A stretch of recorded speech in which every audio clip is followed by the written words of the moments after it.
This is Face the State for Sunday, February 8th. In the heart of the winter, we're wondering if politicians can melt the icy divide between what the governor wants in the budget and what Republicans are willing to spend. Leaders have their best arguments ready. Text your friends, we're talking about education spending and also a bill to ban cell phones in schools. And some familiar faces looking to ramp up another run. Are they serious? You'll say wow to this edition of Face the State. CBS 21 News presents Face the State with Joel D. Smith, a look at the issues and politics that shape Pennsylvania. Yep, today we are breaking down the governor's budget proposal for 2026. It's a big number. We're joined by some folks that are going to be tasked with making this all work and getting that final number down eventually, whenever that may be. We're going to start with my first guest, Chairman of the Senate Appropriations Committee, Republican Lancaster County Senator Scott Martin. Good to have you back. It's great to be back. This is not a rerun, but we're going to be talking about some of the same things we always do. We're starting with the big number, 53.2.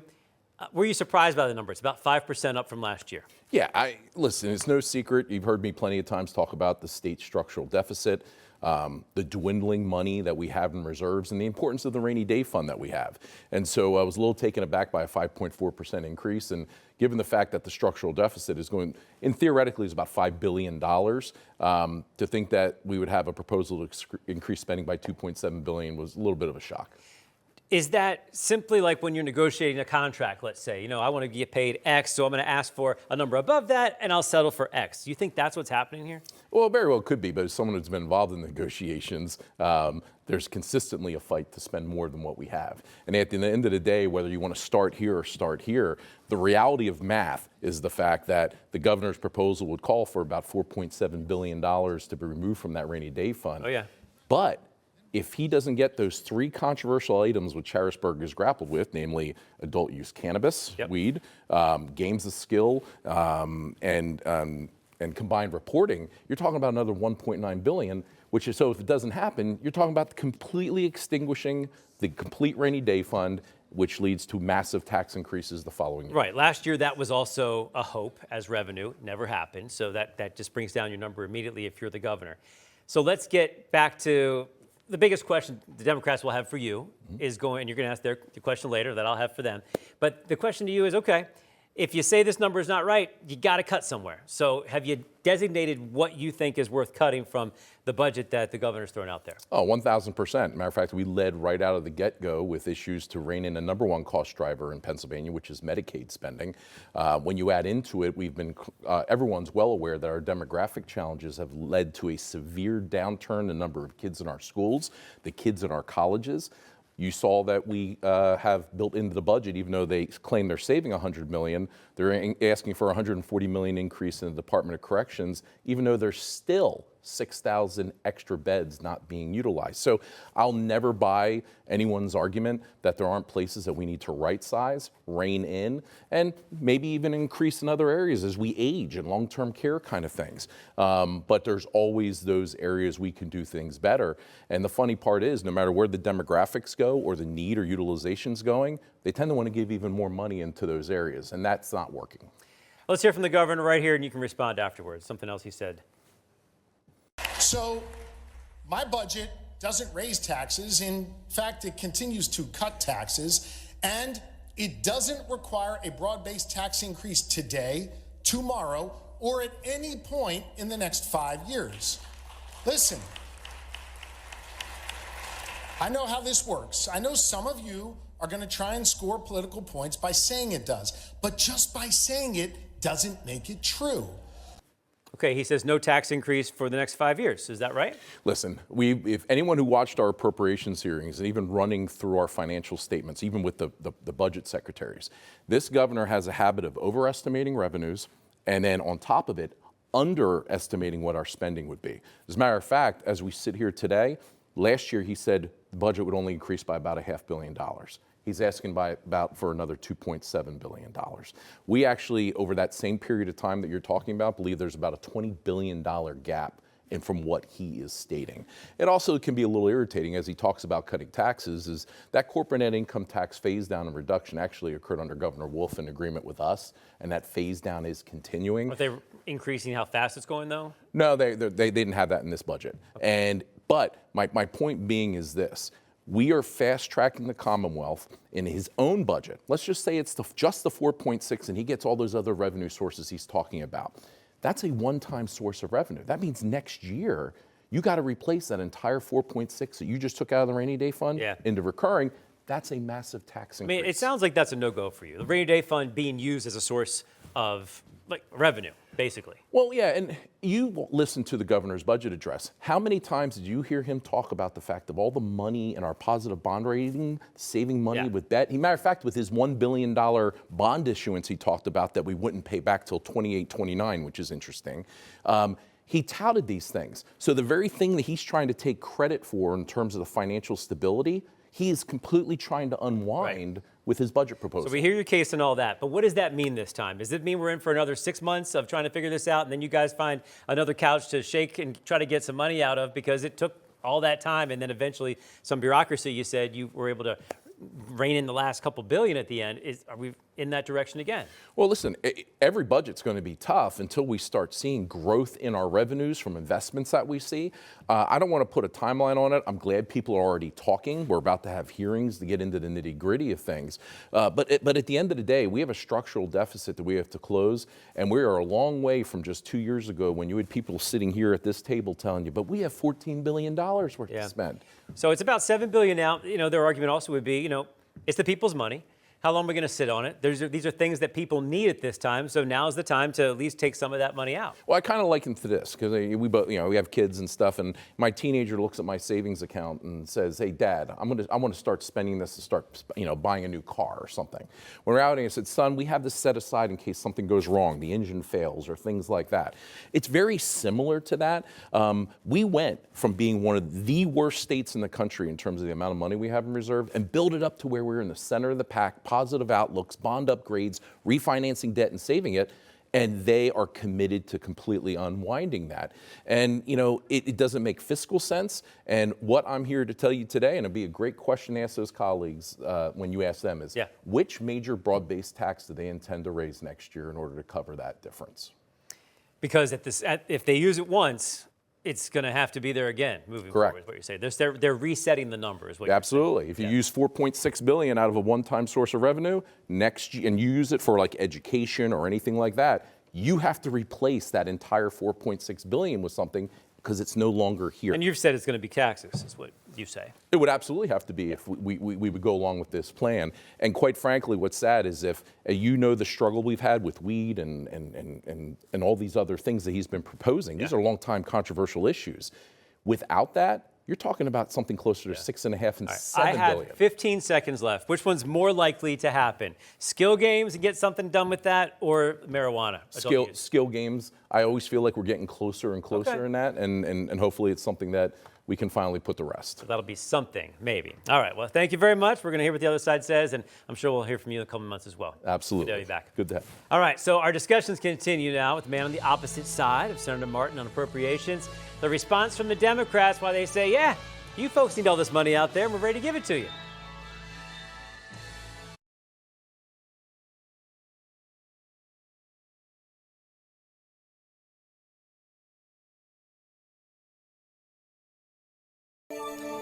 And my next guest, the Democrat who chairs the Senate Appropriations Committee, Philadelphia Senator Vince Hughes. Welcome back to the show. You just listened to your colleague. I'll let you have first a little response, then I'll focus you in on some questions here. Let me just say this. Before we get into the conversation about budget matters, I really hope that my colleague and the entire Republican leadership and Republican members denounce the president's posting, President Trump's posting this morning portraying former President Barack Obama, former First Lady Michelle Obama as apes. He posted on his Truth Social account. It was up there for the world to see, and the world has seen it. And that is despicable. It is completely unpresidential. It is racist at its core. And I hope my colleague, Senator Martin, and the entire Republican apparatus, both those who are elected, those who support and donate, and those regular folks, denounce the president's posting and the president himself directly. That is uncalled for, unacceptable. That is not the America that we've worked to get away from. and that is not the America that we're trying to create going forward. At least I'm not trying to create I hear it. you. Yeah. At least most people are not trying to create it, and that is unacceptable. And those folks in leadership need to denounce that immediately. And we will get into that on our Insiders segment that's coming after this as well. But thanks for your input on that topic. Very important one. Now let's get back to the budget here.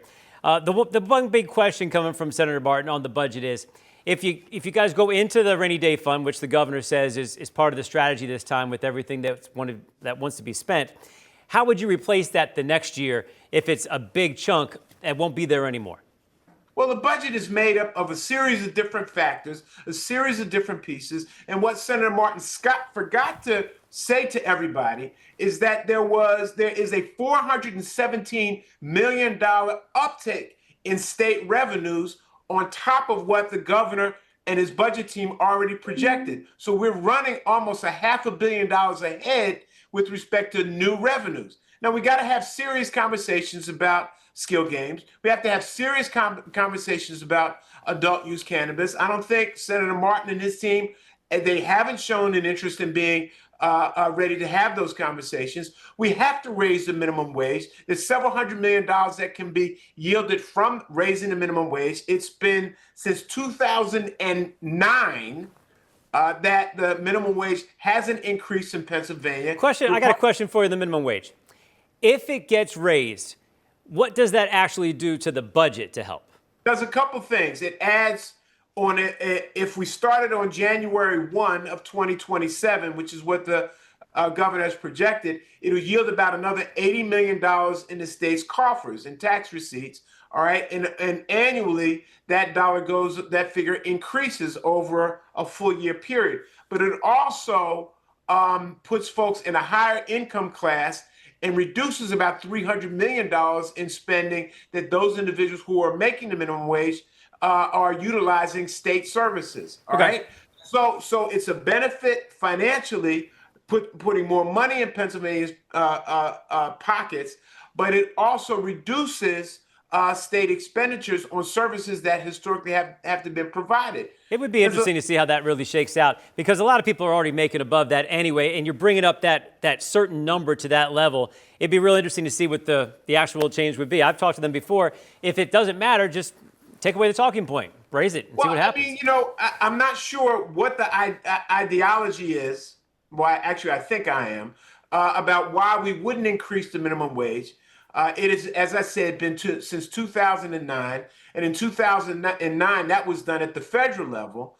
Right. Pennsylvania, the states, every state around Pennsylvania, New York, New Jersey, Delaware, Maryland, West Virginia, and Ohio, all have higher wages, minimum wages than Pennsylvania. Yeah. It's one you guys have been looking at for a long time. I know. We got a lot to get to here.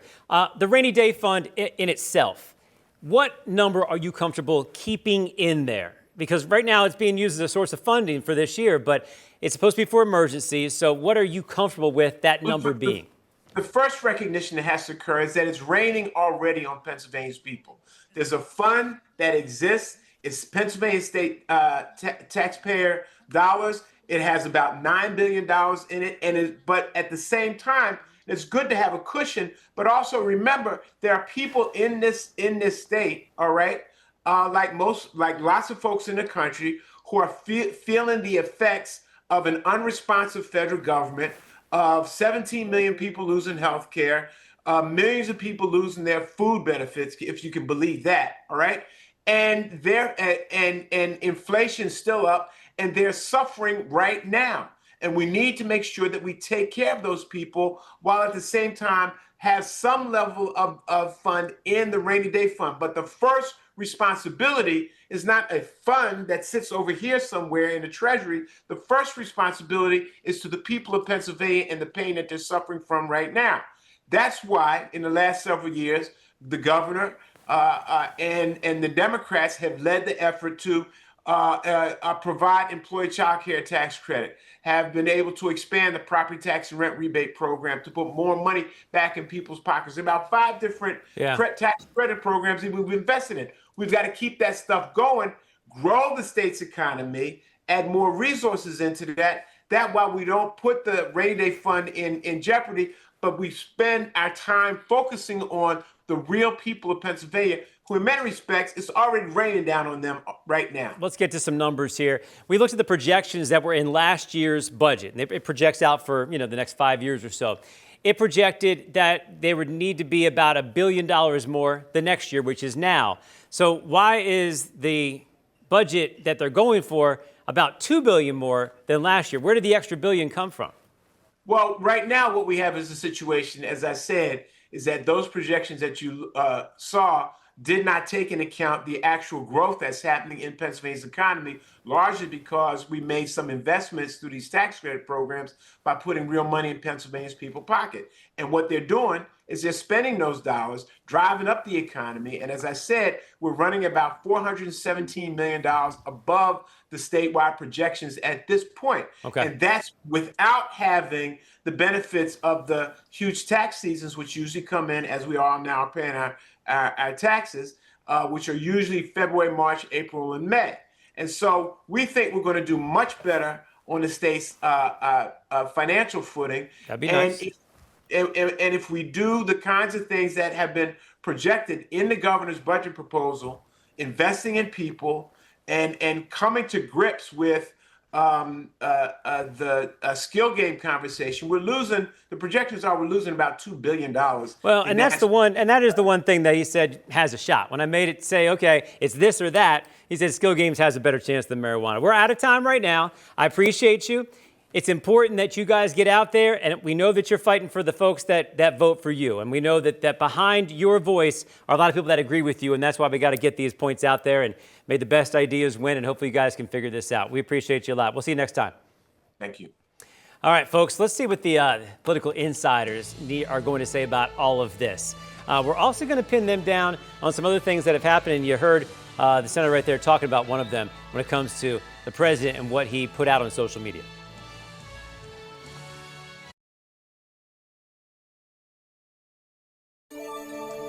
All right, time for our political insiders. My favorite time of the week. It is Democratic strategist Tony Lepore, Republican strategist Charlie Giroux. We're going to start with your overall impression from what you just heard. What does it sound like we're in for? I got to tell you, obviously there's a lot of back and forth, but I'm very hopeful. Okay. Both the caucuses are already talking to each other. They're talking to the governor. It's a little quicker. There's a ton of hope.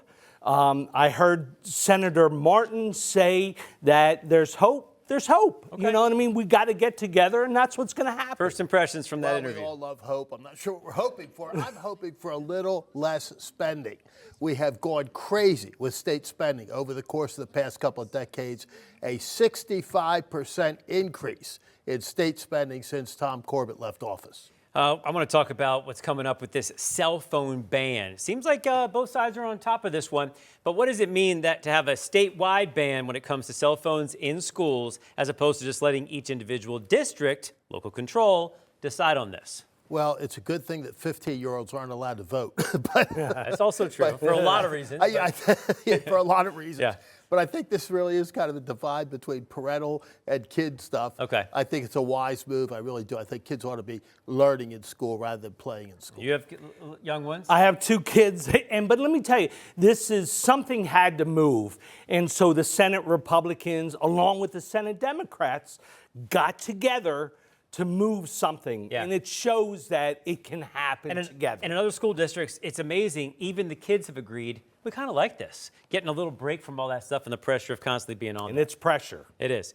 Congressman Lloyd Smucker filing a defamation suit against Lancaster Online. According to the suit, it surrounds an editorial published last year where it accused the congressman of lying about the then pending government shutdown in healthcare. The editor has a statement in response saying that the editorial was opinion, matter of public concern, which is the purpose of editorials. What's going to happen here? Well, I like seeing the media held accountable. The problem, of course, is, as a guy who is a lawyer but doesn't play one on TV, the bar is very, very high. You have to prove malice? Very, very high for public officials. Yeah. Is anything going to happen with this? Nothing's going to happen with this at all. Let's get to this. There's the blowback is happening. You already heard from Senator Hughes and how he felt about it. The president taking down a Truth Social post, but initially was out there for a while, and part of it was AI-generated stuff right here with the Obamas looking like apes. Got backlash from all over the place. The question is, does the White House need to say something else about this? It was a mistake, apology. What's the fallout here? It would be a wise thing to do. It was just plain dumb to put it up there in the first place. Apparently, it was some parody that had been around for a while of the Lion King, that Trump was the lion, and et cetera, et cetera. Do you think it just wasn't wise to put that up there. Do you think he knows what the reaction is going to be? Is it just that he's unaware of just how big of a backlash there will be? I don't try to crawl in other people's heads. I don't know. Yeah. What should happen next? This was gross. It's terrible. I mean, this is our president. He, whether he likes him, hates him, this is gross. We deserve better. I mean, he's our president. He's the most powerful man in the world. He needs to do better. And I hope that Tony is saying that to some of his Democrat colleagues about some of the things they say about the president. This is the worst thing I've ever seen a politician post. Well, this is what Republican Senator Tim Scott, he was hoping it was fake. It wasn't real. He said it's the most racist thing he'd ever seen from the White House. That is a Republican, of course. So, still some of the fallout from that. I want to get to this next one on a different scale for the president. Looks like it's a positive thing. We talked about this before, Trump RX. So this is the prescription change that, people are talking about what kind of prescriptions will it be. There's some even those weight loss drugs that cost a lot. For people that don't have solid insurance through their employer and are paying a lot of out of pocket, this can really be a solution for a lot of them. Absolutely. And the Trump administration deserves a lot of credit. The state of Pennsylvania has an analogous program, as you know, and so do other states across the country. This is a federal program that will benefit people where they live. So the prescriptions, a couple of them specifically, Joe Biden was able to bring down, but this is a bigger group, it seems. Yeah, and listen, you got to give credit where credit's due. And so I certainly hope that this is the start of something even bigger. And I hope it continues because this is an incredible problem. A familiar face is back. It is Kamala Harris. She has relaunched her Kamala Harris HQ brand. She says, I'm here. All the information about me and what I might be doing next is back online. As a Democrat, how do you feel about this? I don't feel much about it at all. You know what I mean? She's trying to get back into action. So be it. Good for her. Well, all right. What do you got? Well, I'm sure there are a lot of folks around the country within the ranks of the Democrat Party that are very happy about this, and I know one who isn't, Josh Shapiro. Well, I mean, they've had the dueling books, and now it looks like that will continue into the future. One person they won't be running against is a familiar face, but not in politics, who is trying to clean up D.C. Will he have a chance? Wow, is all you'll say next.